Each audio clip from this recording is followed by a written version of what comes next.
اور جب وہ لوگ یوسف کے پاس پہنچے تو یوسف نے اپنے حقیقی بھائی کو اپنے پاس جگہ دی اور کہا کہ میں تمہارا بھائی ہوں، تو جو سلوک یہ ہمارے ساتھ کرتے رہے ہیں اس پر افسوس نہ کرنا۔ پھر جب ان کا اسباب تیار کر دیا تو اپنے بھائی کے تھیلے میں آپ خورا رکھ دیا۔ پھر جب وہ آبادی سے باہر نکل گئے تو ایک پکارنے والے نے آواز دی کہ قافلے والو، تم تو چور ہو۔ وہ ان کی طرف متوجہ ہو کر کہنے لگے کہ تمہاری کیا چیز کھوئی گئی ہے؟ وہ بولے کہ بادشاہ کا کٹورا کھویا گیا ہے، اور جو شخص اس کو لے کے آئے اس کے لیے 1 بار شتر انعام، اور میں اس کا ضامن ہوں۔ وہ کہنے لگے کہ اللہ کی قسم، تم کو معلوم ہے کہ ہم اس ملک میں اس لیے نہیں آئے کہ خرابی کریں اور نہ ہم چوری کیا کرتے ہیں۔ وہ بولے کہ اگر تم جھوٹے نکلے یعنی چوری ثابت ہوئی تو اس کی سزا کیا؟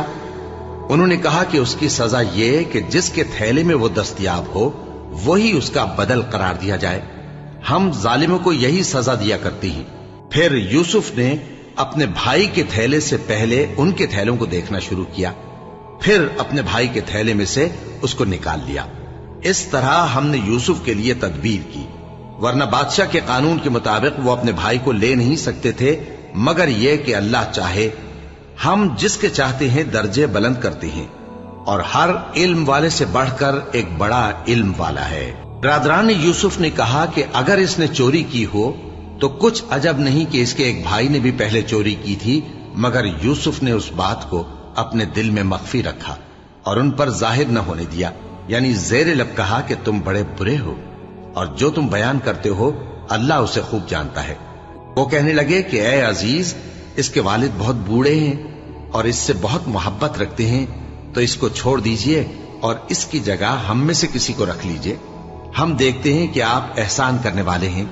یوسف نے کہا کہ اللہ پناہ میں رکھے کہ جس شخص کے پاس ہم نے اپنی چیز پائی ہے اس کے سوا کسی اور کو پکڑ لیں، ایسا کریں تو ہم بڑے بے انصاف ہیں۔ آخر جب وہ اس سے نا امید ہو گئے تو الگ ہو کر صلاح کرنے لگے۔ سب سے بڑے نے کہا، کیا تم نہیں جانتے کہ تمہارے والد نے تم سے اللہ کا عہد لیا ہے، اور اس سے پہلے بھی تم یوسف کے بارے میں قصور کر چکے ہو؟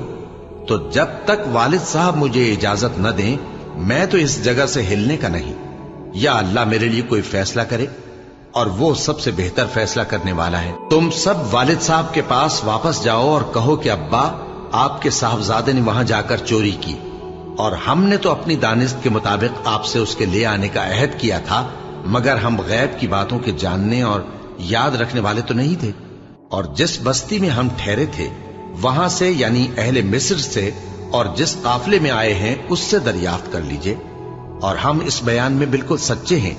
جب انہوں نے یہ بات یعقوب سے آ کر کہی تو انہوں نے کہا کہ حقیقت یوں نہیں ہے، بلکہ یہ بات تم نے اپنے دل سے بنا لی ہے، تو صبر ہی بہتر ہے۔